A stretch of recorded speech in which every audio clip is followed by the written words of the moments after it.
Neelam and Neha, I think we're all back. So welcome back to the main session. Hope you had a wonderful interaction with your peers as well as the panelists. And now you are all ready to share the insights with us.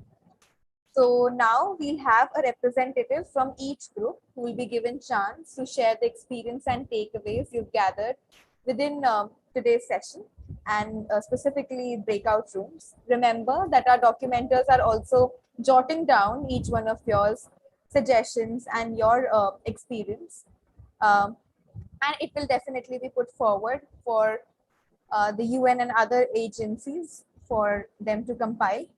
So now I would request the delegate representative from group 1 to come up and discuss the learnings. Please raise your hand.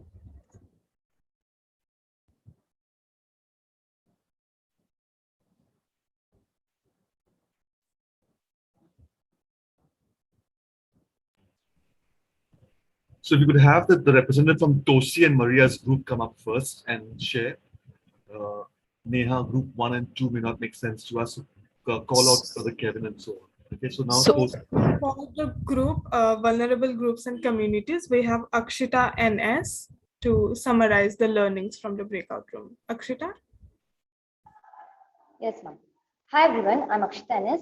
Once again, nice to meet you all. So in our breakout room, we discussed about how unpredictable the climate has become. In the recent years, the rainfall is going anywhere. Like it can rain sometimes, it won't rain the other time. It rains when we need it. It doesn't rain when we don't.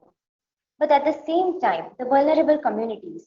Now, India is a vast country, but there are countries which are just 2 meters above the sea level, like Kiribati, as Maria ma'am said us. She said that there are very high chances that due to the rising sea level, the country may not exist, which is a very sad thing. Imagine a child being born today and realizing that their country doesn't exist anymore. They have to shift their native area and they can't say that I have a country of my own. So in that case, Maria ma'am has given us that information. And Steve sir, he mentioned how during heat waves, the richer sections just on their AC.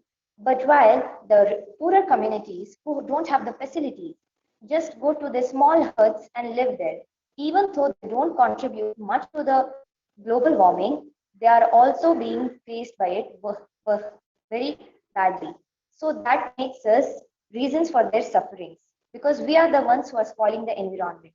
So I would like to thank Riddhi ma'am for giving me the opportunity to summarize our breakout session. Thank you, everyone.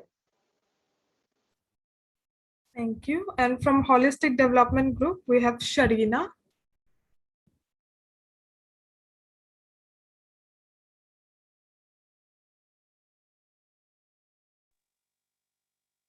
No, Mr. Lee. Sorry.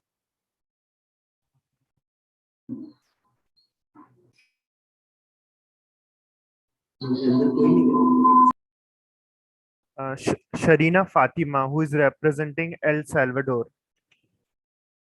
Could you summarize our session, Sharina?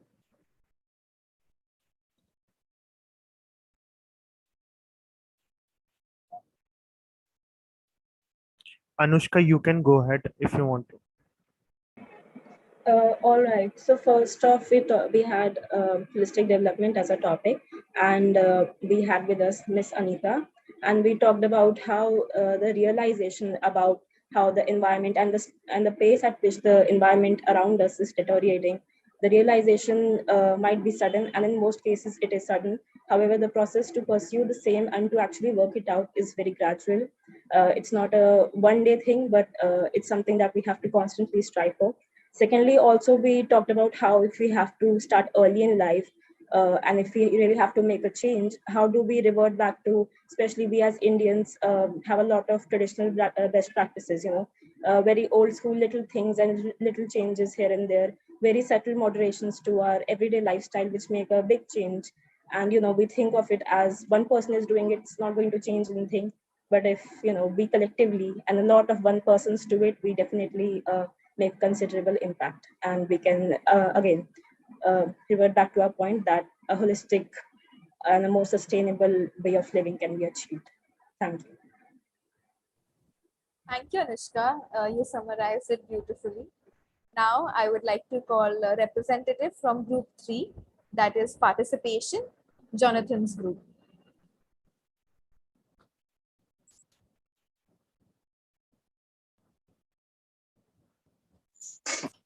I would invite Britika to summarize our discussion. Britika?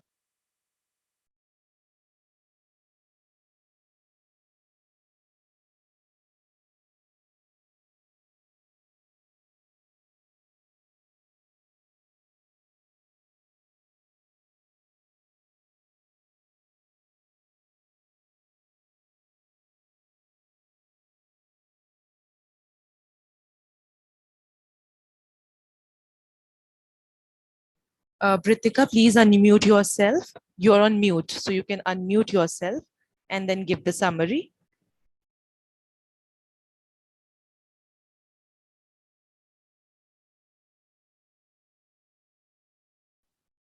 I'm giving you a notification. Just click on that and unmute yourself.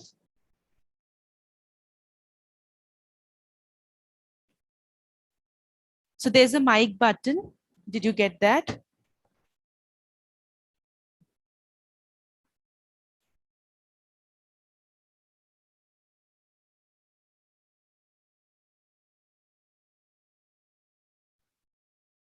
So do we have anyone else to represent from group number 3, participation's group? Participation. Do we have any other representative from participation who can give us a summary? Praveen?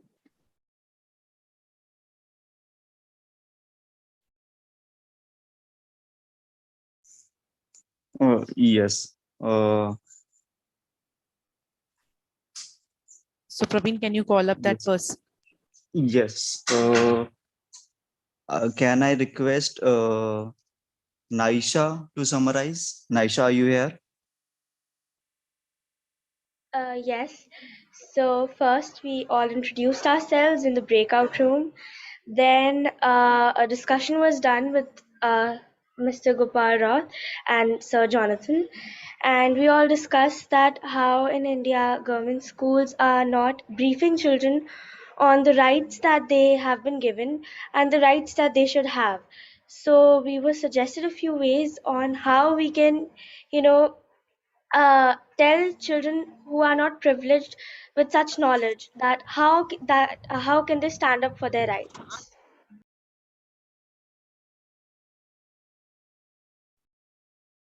Thank you, Naisha, for summarizing. Now, I would like to invite another representative from group number 4. Can I invite Tanya from our group to go ahead and summarize? The name of the group is Environmental Rights of Children from Brothers Kevin Group. Okay, so our discussion in the breakout room started with our introduction. Then we moved on to discussing the scenarios in different countries and how climate change is affecting them differently. So the conclusion we came to is that some countries are doing better and they only need to make minor changes, while others are completely torn apart because of the impact of climate change. And the root of the problem is that the profit driven capitalist society is not ready to make the changes that are necessary to implement certain practices that will be environmentally friendly and that will lower down carbon emission. And so, yeah. Thank you, Tanya. That was well summarized, and I would like to thank all the delegates and moderators to facilitate, along with the panelists, to facilitate this discussion in the breakout room. And yes, last but not the least, applause for the group 4. And that was just marvelous, and I'm just so impressed by the knowledge and wisdom of our future environmentalists. Last year, Prateek was given a license by TEDx to conduct its countdown program in India. More than 23,000 participants were a part of this event, which had global speakers including Pope Francis, Prince William, Antonio Guterres, Al Gore, and many more. This year, Prateek, on 10th December, which is the International Human Rights Day, will come out with its second edition of the countdown program to address the issues of climate change. To be a part of the event, keep your eyes on our social media handles. They will be shared on the chat box. So, like all the things, our day 1 of the summit must also come to an end. And now I would like to invite Mr. Steve Rocha, the director of Prateek, for the vote of thanks. Before I come on, can I just give a minute to each of our panelists just to say maybe one concluding comment on what they've heard or what they want to say, having been on each of the panels, each of the breakout rooms, just to say, bring it to the main forum and say, here's a wisdom piece I want to share at the end of it. So just 1 minute each, and I'll keep my vote of thanks short. So let me begin with Kevin. Kevin, would you like to say something at the end of your interaction with the breakout room and the entire day? Thank you, Steve. Thank you, everyone. I must say, from my perspective, this has been a very, very inspiring conversation. I am very impressed by not just the youth of the group, but also what I see and hear about your passion and your commitment and your belief that you can make the difference. That is a wonderful thing to see from someone, from my perspective, who's been at this for a number of years and is wondering sometimes about the commitment of young people. Sometimes young people hear about climate change and they get afraid, or they get intimidated, or they get a little bit even disappointed and perhaps even start to despair. But I don't hear that in this group. I hear a lot of energy. I hear a lot of good ideas and a lot of enthusiasm. So I want to say thank you for that, and I'm delighted to be helping out in any way I can. Thank you, and God bless. Thank you, Kevin, and thank you for keeping it short. So just to summarize what we've just done. So over now to Jonathan. Yeah, I feel very honored and privileged to be part of this. And for me, I'm learning all the time. This is not an issue that I'm as well versed in terms of Earth rights. But in terms of child rights, I feel very proud and honored to be associated with Prateek and 9 is Mine for the wonderful work that you're doing. And I encourage you all to be in a state of solidarity between you because it's hard to defend child rights, and still we're living in a world after so long, child rights are still not recognized in many places, in most places. And even after 30 years of the convention existing, and more than 30 years now, we still haven't fully given the promises that we made at that time to children to allow them to fully engage and participate in these important issues, and in this particular most important issue. So I wish you lots of courage and strength and fortitude for defending child rights together. Thank you. Thank you, Jonathan. May I hand over to Toshi?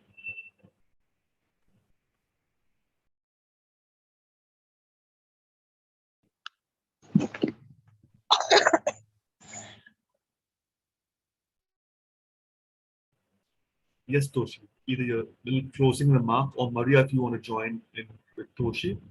you're welcome to give us a closing remark about what you felt and heard our young people say and voice out this morning.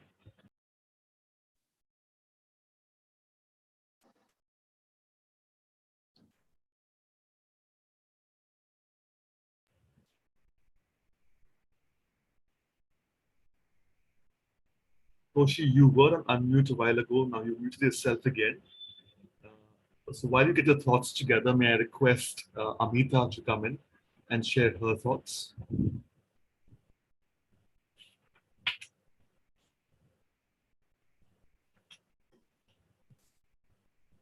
I feel very privileged to be here among all the youngsters.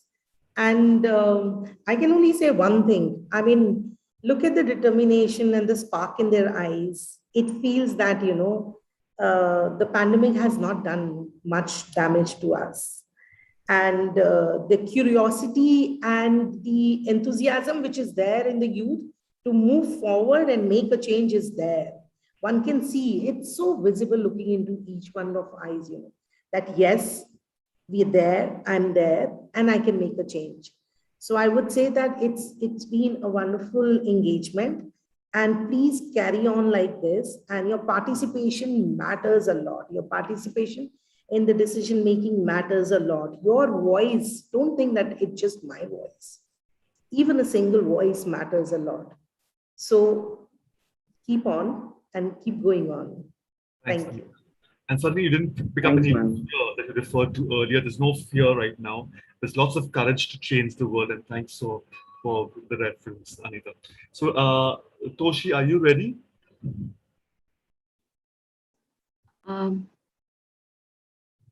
Yes. Thank you very much once again for having me and to be part of this conference. I really admired all of the good works that you have done, and keep up the good work. Thank you, Toshi. I now continue my vote of thanks, and the word vote, I believe, is an acronym for the voice of the empowered. And right now we've had wonderful empowered people speaking this morning. You may have noticed that most of them were Indian, representing different countries, but in the evening will be a very different energy. We thank you for also accommodating this morning session, because we wanted to ensure that the voice of Oceania and Asia were represented in the morning session, but somehow I think most of them are settled for the evening one. But thank you for giving the space of representing the most marginalized countries this morning. We say that children don't have a vote, but they certainly have a voice, and you heard that very powerfully here. This is what we're going to carry out in this entire program. So thanks to all the panelists who came in here. Symbolically, the panelists represented four major segments of our world community. We had Jonathan representing Paris and Paris Agreement and the entire movement around climate change. Jonathan brings in that voice. Kevin brings in the UN voice in New York, and the SDGs is another movement. So thank you, Kevin, for bringing that voice here. Anita brings in the voice of 1/6 of the world's population, the majority of India, of the young voices, but also the voice from Auroville. Auroville is another community within India that's trying to seek alternative ways of living and are not agreeing with just the monopolistic way of the capitalistic world. So thank you, Anita, for bringing that voice in.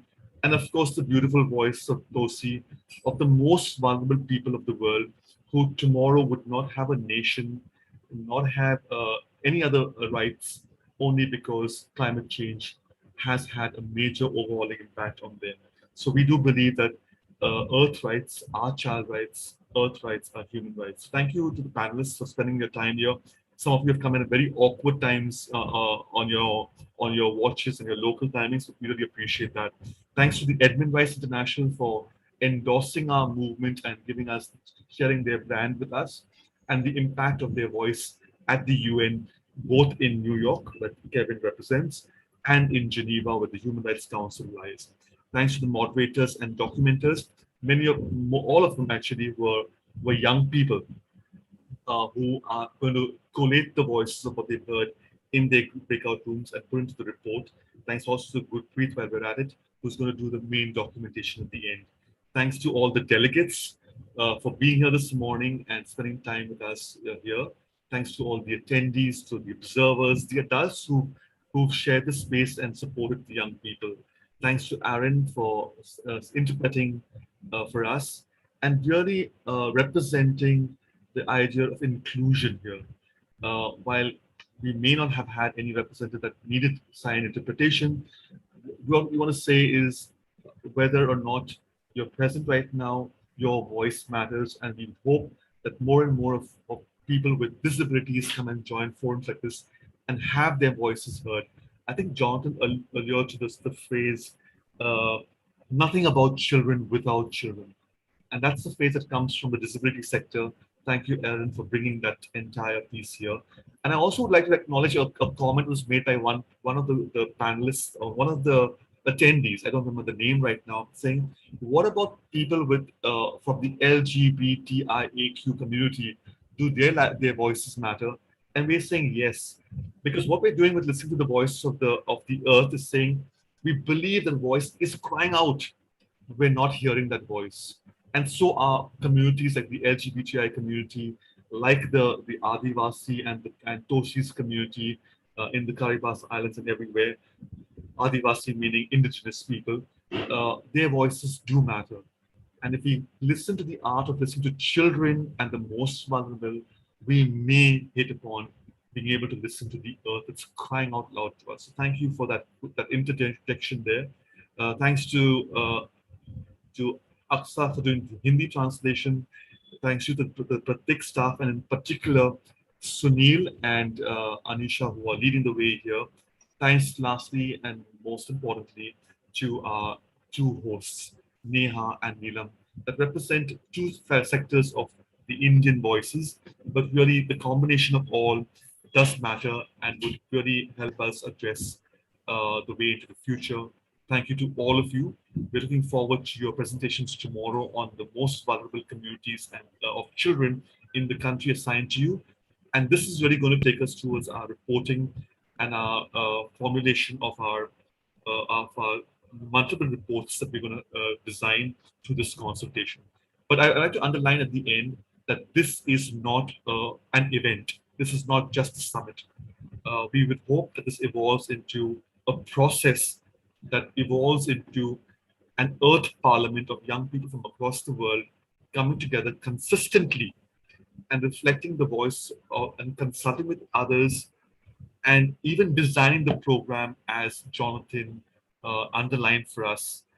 Underline what your space and design what your space would look like, evaluate the space, and also organize the space for yourself, because children need to claim their space in this Earth community, like a Greta or a Martinez would do, to say, look, this Earth belongs to me, and how dare you not listen to my voice.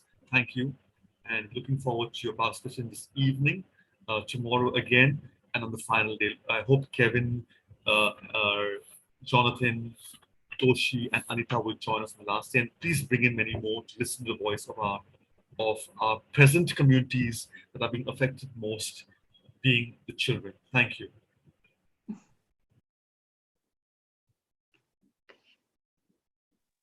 Excuse me, ma'am, what is the Instagram handle for this organization? Because you can find. So all our social media handles will be shared on the chat box right now. And please do like, share, subscribe all our channels. So officially, we've come to the end of this morning's session. However, we will leave the room open for about another 15-20 minutes in case people have more questions, have more suggestions. The panelists are free to leave because I know both Jonathan and Kevin